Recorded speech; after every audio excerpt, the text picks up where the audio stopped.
Media. Good Sunday afternoon, ladies and gentlemen. How you doing? I am Kendrick, the sports guy. You know what time it is. It is our time to talk sports on Sunday. It is Sunday Sports Chat. Again, with your guy, Kendrick, the sports guy. So you know the house rules. Make sure you come in, like, comment, let me know where you're watching from.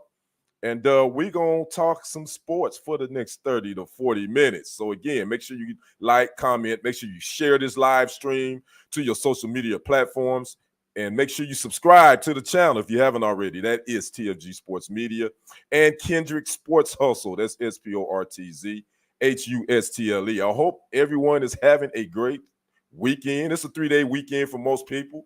The holiday weekend, Memorial Day. I'm sure a lot of people have Monday off.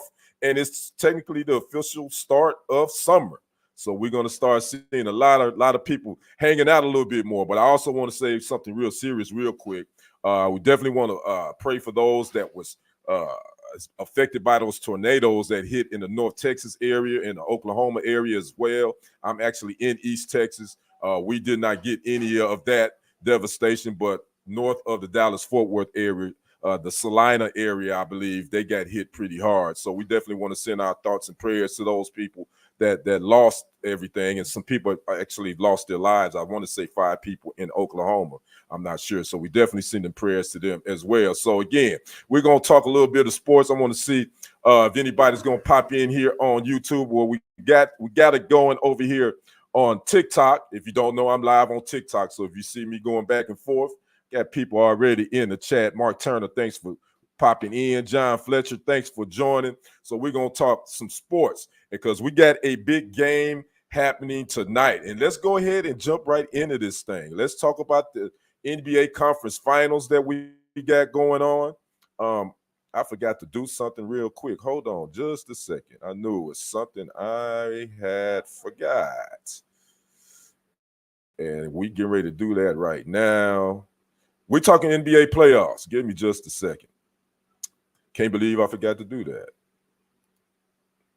I knew I looked down and I was like, wait a minute, I forgot something. So let's go ahead and talk about the NBA playoffs. We're going to start off with the Eastern Conference first. The Boston Celtics, the number 1 seed in the East, and the Indiana Pacers, who is the number 6 seed, where they played last night. And the Pacers, I had picked the Pacers to win this game because I just thought they didn't have Tyrese Halliburton. I said they're going to find a way to win this game, and they were pretty much up in this game till the very end. The Celtics just showed that experience. Drew Holiday with the big steal, and that's a wrap. Boston took this game last night, 114 to 111. Now the Celtics are up 3-0 in this series, and I think that's a wrap for the Pacers. I did read where Tyrese Halliburton, the all-star, Mr. Everything, MVP player, he's looking like he most likely won't play in Game 4. So this thing is pretty much a wrap. The Celtics was led by Jason Tatum. He had 30 points, 10 rebounds, 8 assists. Jaylen Brown chipped in 24 points. He was 10 for 18 from the field. Al Horford had 23 points, 5 rebounds. And so the Celtics just, looks like they're gonna pretty much take this series. It's a wrap for the Pacers, I think. The Pacers did get a great game out of Andrew Nembhard. He had 32 points, 4 rebounds, and 9 assists, but that end of that steal that Drew Holiday got on him, that was really the game decider. That pretty much changed the outlook for the Pacers of still in this game. Pascal Siakam also, he had 22.6 assists for the Pacers, as well as Miles Turner had 22 points and 10 rebounds. Now, the Celtics shot a ton of threes. They shot 46 threes last night. And I know the league, I know the NBA, that's what they do now. It's a 3-point barrage, but man, they shot 46 threes and only hit 16 of them. That's a lot of 3-pointers. I think they're better off by running their offense through Jason Tatum and Jaylen Brown feeding off of him. Obviously the game is shooting 3-pointers. I get that. But to shoot 46, I don't think the Celtics really need to do that. And by the way, the Pacers shot 22 and only hit 5. So they was I just think the Celtics have too much low post presence where they don't have to rely on the 3-point shot against this team. But at this point, they're up 3 games in this finals, in the Eastern Conference Finals. I just don't see the Indiana Pacers, even with Tyrese Halliburton, if he does play in Game 4, I don't see them able to win 4 games to take this series. But, you got to tip your hat to the Pacers, Rick Carlisle, where he did a heck of a job with this team. I mean, I think a lot of us didn't expect them to Pacers to make it this far. I know I didn't, but they got there. They got a young nucleus. I think they're going to be fine moving forward. But I just think the Celtics can pretty much wrap this series up. And so they're going to be waiting on the winner of this Mavericks Timberwolves series. Let's move over to the Western Conference. That big game happens tonight. Game 3 is going down in the DF Dub. It tips off at 7 p.m. on TNT. The Mavs again lead this series 2-0. Who would have thought they would have grabbed the first 2 games in Minnesota? The Timberwolves came in with a lot of confidence. Anthony Edwards was telling Charles Barkley to bring your ass to Minnesota because he said Chuck said he hadn't been there in almost 20 years. And TNT, they brought their ass, and the Mavericks brought their ass too because they up 2-0 in this series. Now it hasn't been no blowouts. I mean, the total margin of victory for the Mavs has been 4 points in both these games. So they show to me that the Mavericks can win close games, and you can't never count that Mavs team out when you're talking about Luka Doncic. I said I think I said last week, I said the one thing when I was watching the Mavs in their series against OKC, I said the one thing about Luka that sometimes I think he gets caught up into taking the air out the ball. What I mean by taking the air out the ball is he dribbles to get into their offense. Seem like the flow is off, and by the time they really try to get into their set, hell, they down to like 10 seconds on the shot clock because of Luka just taking the air out the ball. But hey, that's my only gripe about this young fella because he's doing this thing. He had 32 points the last game, and I think. Kyrie had 18? No, he had 23, I believe. Kyrie had 23. But he's doing the thing. The Mavericks, and they got all these other guys that stepped up for them as well. PJ Washington and Derrick Jones Jr. They have been keys to this team for us offensively and defensively. The Timberwolves, they got their hands full coming into American Airlines Center. Anthony Edwards, we've been talking about him again. He's to me, he's the most exciting player to watch in the league. But I think maybe he's gotten a little bit fatigued. He hasn't been his usual Anthony Edwards self. So has he hit that wall? But I did read a comment said that he's gonna be putting up shots tonight. He said, get ready. Dallas. He said he's going to be putting them up tonight. And it's just, I found a stat too, as far as by Anthony Edwards. He's scoring 15% of his points is coming in the paint. Only 15% of his points is coming in the paint. So that means that the Dallas D has kept him outside that paint. They kept his penetration down, and he's having to take more jump shots, which I think is a good idea. Anthony Edwards he's a pretty decent jump shooter, but I definitely rather have him take jump shots than to penetrating into the lane. So again, Mavs, Timberwolves, tip off 7 p.m. on TNT tonight. If the Mavs can go up 3-0 in this series, this could be a wrap. I think this thing is over, but I'm just gonna make my prediction. I think the Timberwolves are going to win tonight. Both these teams have shown during these playoffs that they can win on the opposing team's floor. The Timberwolves showed that in the last series versus the Nuggets, where they went in and they took the first 2 in Denver. So I think they will get this game tonight. I think the pressure's on Dallas. I really do. I think because they really need to win this game to send a message to Minnesota like, okay, if we got you on the ropes, now we really get ready to make it hard for you to come back in this series. So again, the 5th seed Mavs, 3rd seed Timberwolves is going down in Dallas tonight. on TNT, 7 p.m. tip-off. And speaking of Dallas, you think about the Dallas major sports teams. You got the Dallas Stars in the Western Conference Finals. I think they're up 2-1 in their series, hockey. You got the Texas Rangers just coming off of winning their World Series. Right now, they kind of treading water, but they won the World Series. And then you got the lowly Dallas Cowboys over there, left out the party. They hadn't been to an NFC championship game since 95 and hadn't been to the Super Bowl since 96. But you got the other teams in the Dallas area showing a little bit of success. So will that rub off on these Cowboys? Cowboy fans, what you think? You think this positivity, this good feeling in Dallas is going to rub off on the Cowboys? Well, we will see.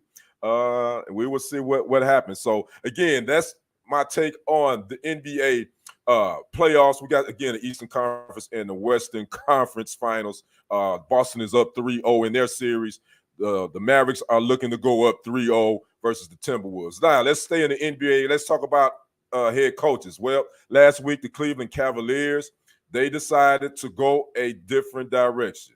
They have fired J.B. Bickerstaff after 5 seasons, which I thought this came as a shock. I mean, they were 48-34 this season. They were 4th in the East. They advanced to the second round of the playoffs. Obviously, they got ousted by the Boston Celtics 4-1. And they hadn't been to the second round in the playoffs since 2017-2018 season. So I thought this was a shocking move by the Cleveland Cavaliers. I read where their GM, Kobe Altman, said that they want a fresh set of eyes. They need a fresh voice. I don't know the inside out of what's going on there, but it sounds like to me maybe Donovan Mitchell, he and J.B. Bickerstaff, maybe they wasn't seeing eye to eye. I got my guy Rico McGee, who's in Cleveland, and he follows the Cavaliers pretty closely. I've been trying to check in with him just to see what his thoughts is and what info he got on the back on this. But again, I just thought this was shocking to fire him after such a successful season. He was 170 and 159 in his 5 seasons there. Again, and he had 2 playoff berths, and he had that first round playoff series win versus Orlando. And he also, speaking of J.B. Bickerstaff, he's also had some head coaching experience with stops with Houston and Memphis. Now, I did read where the Lakers may be interested in talking to J.B. Bickerstaff for their position. I mean, he's an experienced coach. He's been there again. He's had stops at Houston and Memphis. And I think, I don't know. I don't know if he'll be a good fit there. I don't know. All reports are pointed to that they're high on J.J. Redick. That is the Lakers. So what about the Cleveland Cavaliers? So who will be the guy to replace him? The names that's been floating around is Warriors assistant coach Kenny Atkinson, the Pelicans assistant coach who's also interviewed for the Lakers job, James Borrego, and the recently fired Frank Vogel of the Phoenix Suns. So those names are being floated around as replacements for J.B. Bickerstaff in Cleveland. I just think sometimes ownership, they get a knee-jerk reaction. Sometimes, if it ain't broke, don't fix it. But I also know that they really want to keep Donovan Mitchell. They want to keep him. I believe he has to June 30th to opt in, or he can become an unrestricted free agent. But they also can offer him a max deal. So I'm assuming they want to do everything in their power to keep him, that is Donovan Mitchell, around. Plus, they got a nice little young nucleus in around as well. So they want to, with Jared Allen and Evan.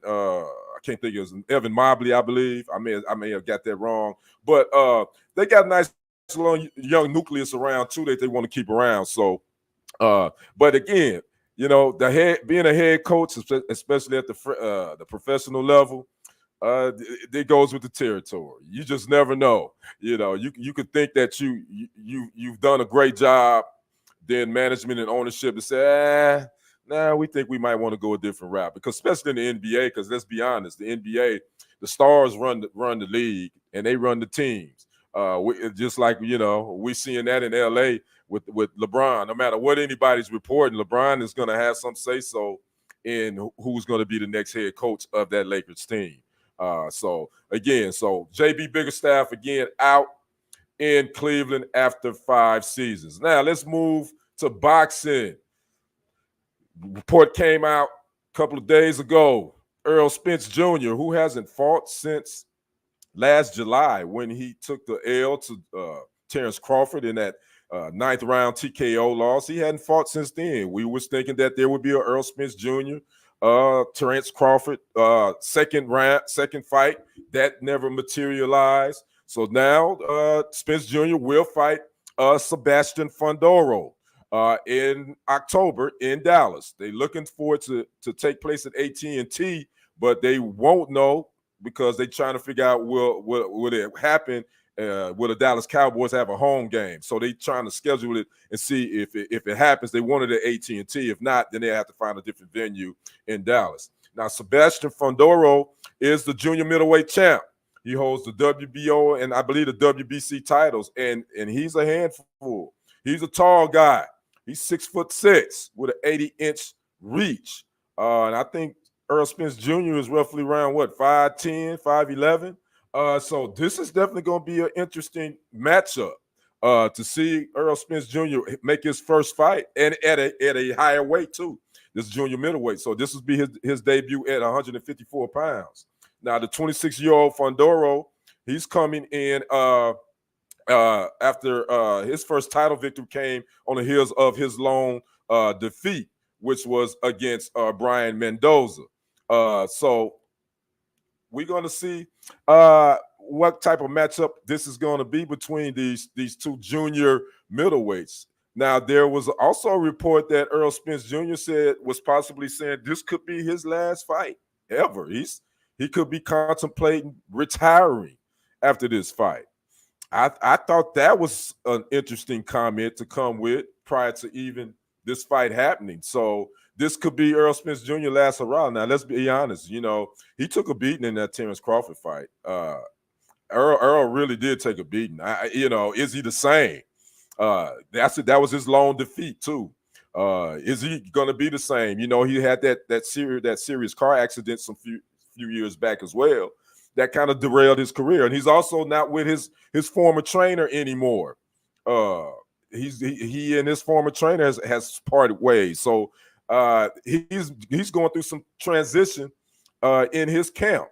So they just announced that this fight is going on in October. I don't know as far as training how Spence Jr. has been doing. I don't know how much training he's been doing, but that's right around the corner. So this should be an interesting matchup. I had never seen Sebastian Fundoro fight, so I'm gonna pull up some YouTube videos to check him out. Not really familiar with him, but like I say, 6'6" with 80-inch reach. Man, this young fella, he's gonna be bringing something. So we're gonna see what Earl Spence Jr. is made of. So again, this is gonna be a Prime Video pay-per-view event. Again, they're looking to have this at AT&T if the schedule doesn't conflict with a Dallas Cowboys home game. So again, Earl Spence Jr. and Sebastian Fundoro, they're getting it on for the junior middleweight title in October. So I'd like to know what you guys think about that. You think he got a shot? You think Spence Jr. got a shot? Or will this be his last shot, period? So let me know in the comments. Make sure you put the comments in there. Make sure you like the video, share this to all your social media platforms. Now, let's keep it moving. Let's talk about ESPN. I got to check out a new original series that debuted on Tuesday. It's called Up for Debate: The Evolution of Sports Media, and it was executive produced by ESPN sports personality Stephen A. Smith, and it was kind of talking about how the transition has came and how did the new format of sports debate come to light. It's 3 episodes. It's streaming on ESPN Plus. Make sure if you want to check it out, it's pretty good. Again, I watched all 3 episodes. The first episode is really talking about the history of ESPN and just kind of giving some of the backstory about some of the broadcasters in the game. They showed the late, great Howard Cosell, who technically was the first sports personality. I'm telling my age, from the 70s. He was the guy. He was Muhammad Ali's guy. He was Wild World of Sports. He did it Monday Night Football. He did it all. So that was sort of the first episode where they kind of showed how ESPN decided to go to change formats and how they started to profile sports newspaper journalists who were just basically newspaper, but they started transitioning them onto television. With one of their first shows was called The Reporters. If you guys remember that, ESPN The Reporters with the late great Dick Schaap. They had different sports journalists from the television, the newspaper industry. They would be guests on there. So that was somewhat of the first episode where they set it up. Second episode talks about Pardon the Interruption. Pardon the Interruption technically was the first sports debate show to premiere or to really get started. You know, we're talking about Tony Kornheiser and we're talking about Michael Wilbon, two renowned sports journalists that worked at the Washington Post. They transitioned. They started Pardon the Interruption, I believe it was 2001. And that's kind of how that was birthed. And then we'll go to Cold Pizza, which would be birthed from Pardon the Interruption, where they had some different hosts on there starting out on ESPN2. And then eventually Skip Bayless would make his debut on Cold Pizza, which would then turn into First and 10 with Woody Page. Woody Page would decide he ain't really want to do that no more. Again, this is the open debate sports format. And then around 2011, 2012 is where that shifted, and Skip Bayless brought in Stephen A. Smith, and then it just took off. And now we see the birth of all these sports debate shows, which is what they are from First Things First, Undisputed, which is now where Skip Bayless is. We got Speak. It's so many of them out there. And then you got the YouTube content creators that do sports, a lot of sports debate stuff. So it's a really good original series. Stephen A. Smith executive produced it. It's sound, you get sound, you see sound bites in there from him, different Hannah Storm, Troy Aikman, different journalists in the game, Jamil Hill, Bomani Jones, Michael Wilbon makes an appearance. So they got all these different, sports journalists giving their take on the debate format. And my personal thoughts on it, you like what you like. Sometimes I think you get lost in the sauce on these shows where it's more about entertainment rather than talking sports. And then a lot of these personalities, they put stuff together to fit their narrative. So because they want to win a debate. That's what it's about. Again, you just want to win. You don't necessarily have to be factual. You can just necessarily just be, entertaining. And without really backing what your argument is with legit facts or twisting them to fit your narrative. So that's where we are. Again, I think it's enough room for everybody in this game to do what you do. We all know Shannon Sharp right now is probably killing it. When we talk about the sports personalities, he's killing the game right now. In between, from his club Shay Shay to the nightcap that he does with Ocho Cinco to being on ESPN, man, he's killing the game. So my thing is sports media definitely has changed from the 70s and 80s when I grew up watching it. Is more of a personality driven game now. That's really what it is. And Stephen A. Smith, he's one that's contributed to that. So, but I tell you, if you're looking for something to watch over this three-day weekend, check it out. Up for Debate. It was a really, really interesting series. It really didn't. A lot of the stuff I kind of already knew, but it was good getting sound from others in the game that I hadn't seen in a while. Like I say, Hannah Storm's one of the first women to do the sports thing, and it was a pretty good program, pretty good series to check out. So if you're looking for something to watch, again, check it out. Up for Debate. It is streaming now on ESPN Plus. Now let's get to some other big news. Woo, man. Shilo Sanders, the second oldest son of Coach Prime. Man, he is in a legal situation. He's in a legal pickle. He actually filed for bankruptcy back in February. No, back in October of 2023. Long story short, back when he was attending AAA Academy in Dallas, he was 15 years old. The school had a no phone policy where you couldn't use your phone at school. Long story short, a security guard found he was escorting him to the office. Shilo to the office, and he was asking him to give him his phone. According to reports, Shilo was on the phone with his mother, Pilar. He would not give the security guard his phone. according to Bleacher Report, which I read it thoroughly, Coach Prime called the school and asked that security guard to actually take the phone from his son. Again, Shilo would not give up the phone. A scuffle ensued, and then this is where the security guards say he ended up being injured, multiple injuries to his neck, back, some other things, and he would eventually file a lawsuit against Shilo back in 2016. Again, this incident happened in 2015 when Shilo was 15 years old. He will file that lawsuit. The court date came in October of 2022.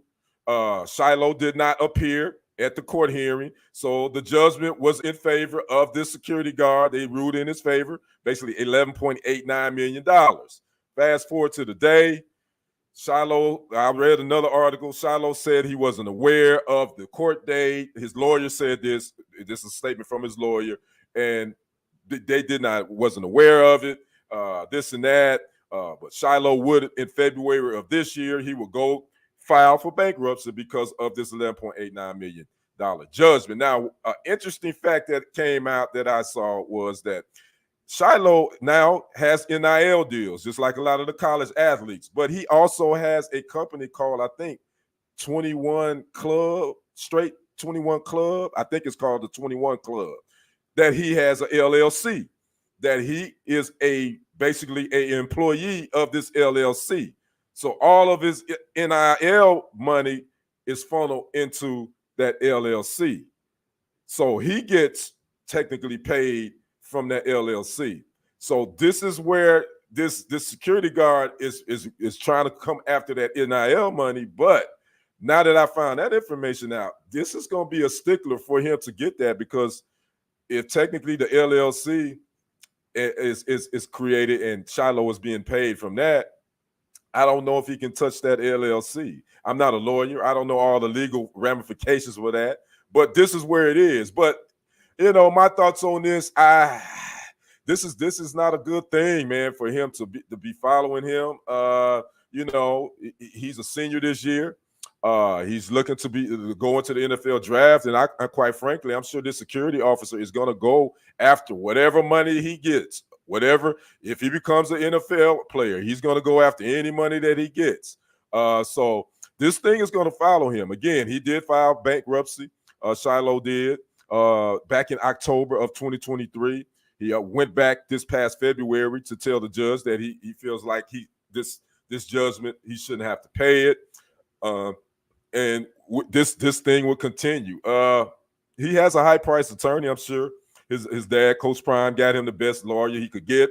But I was kind of shocked that this thing stayed under the radar as far as media-wise for this long. Again, this happened back in 2015 when Shilo was 15 years old. And we're just not hearing about this. And now that he's at Colorado. So I don't know how they was able to keep that under the wraps unless the security guard got some money paid under the table and the payment stopped. And now, but I don't know if that's the case, because he did file his lawsuit in 2016. So I don't know. But again, Shilo Sanders, he owes this man $11.89 million. And he said, and this security guard said, run me my money. I'm trying to get at that NIL money you got. So this is we're going to stay on top of this story. It's the spotlight has been on Colorado ever since Coach Prime took the job there. We was talking about last week, the transfer portal and players transferring out and this and that and other issues that people are saying, and former players speaking out against, Coach Prime, this and that. And now this, I don't know what to think. So, but again, this ain't going away. This ain't going away. And I can tell you, Shiloh's going, this may take years. I think this security guard, he may get this money, but it's going to take some years. It's going to take some years for him to get it. I can tell you that. He ain't going to get this overnight.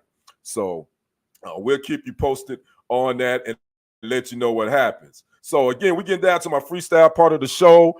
Make sure, again, you like this live stream, share to your social media platforms. If you haven't subscribed, make sure you subscribe to TFG Sports Media here on YouTube, as well as Kendrick Sports Hustle on YouTube as well. And make sure you follow TFG Sports Media on Facebook, as well as follow Kendrick Sports Hustle on Facebook as well. I want to thank all those that joined me on TikTok. I see you. Bobby Hughes, Pee Wee, all that has been watching, popping in. I hope everybody's having a great Sunday and have a great rest of your Memorial Day. Now, my freestyle moment for today is, what do I want to talk about? What is something that caught my attention?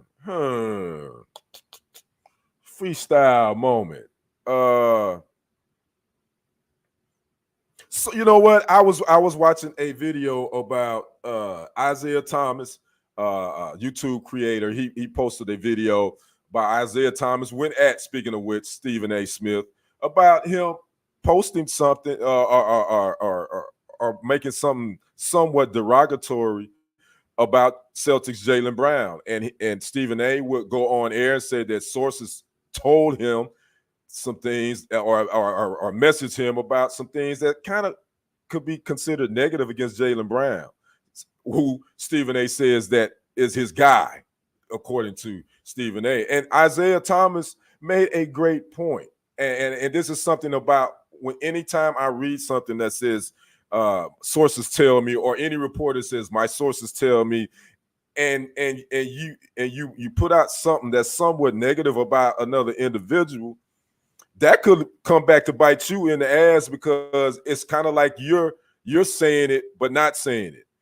So my thing is, I always say, when I read something and it says anonymous sources or my sources tell me, I want to know who the damn source is, especially if it's something negative. Because if you're saying that but it's coming out of your mouth, it's making it seem like it's coming from you. So I think that if you're gonna make some sort of comment about an individual, and it has a negative connotation to it, and you keep saying that my sources tell me, or I'm getting this from this source, I think it'll be in your best interest to say, you know what, I'm not going to report that, or I'm gonna go ahead and say who the source is, because in the long run it makes it look better for you. But if you keep putting all this stuff out and you hide, and I get it, some sources you don't want to give away. I get that. It's some things that you get from certain people. You don't want to let people know who that source is, or they tell you, don't tell them. But again, I think if you're going to say something negative about an individual, especially about their character, about what they're doing, I think you should stand, 10 toes down on that and reveal who your source is. That's my thoughts on that. And that's just my freestyle moment. Again, I am Kendrick, the sports guy. Again, I hope everyone is having a great start to your 3-day weekend. Be safe out there. Again, it's Memorial Day weekend. I hope you all getting all your good food and all that good stuff. So again, I'm Kendrick, the sports guy. You can catch me here every Sunday around. I went a little later today, and I think I'm gonna start doing that. You can catch me here every Sunday around 4 p.m. Where we're giving you the latest on the happenings in the sports world. So again, tonight, big game in Dallas. Mavericks hosting the Timberwolves. Tip-off is 7 p.m. on TNT. And I got the Timberwolves sneaking this one out. I think they're going to win this game tonight. Let me know who you got in the comments. You watch this later, rewind it. Make sure you comment, and make sure you share this to all your social media platforms. Again, I am Kendrick, the sports guy. You all have a great rest of your Sunday evening. And as always, it's a great day to be what? To be a Green Bay Packer fan. We will see you on the other side and on the next report. I am out. Peace.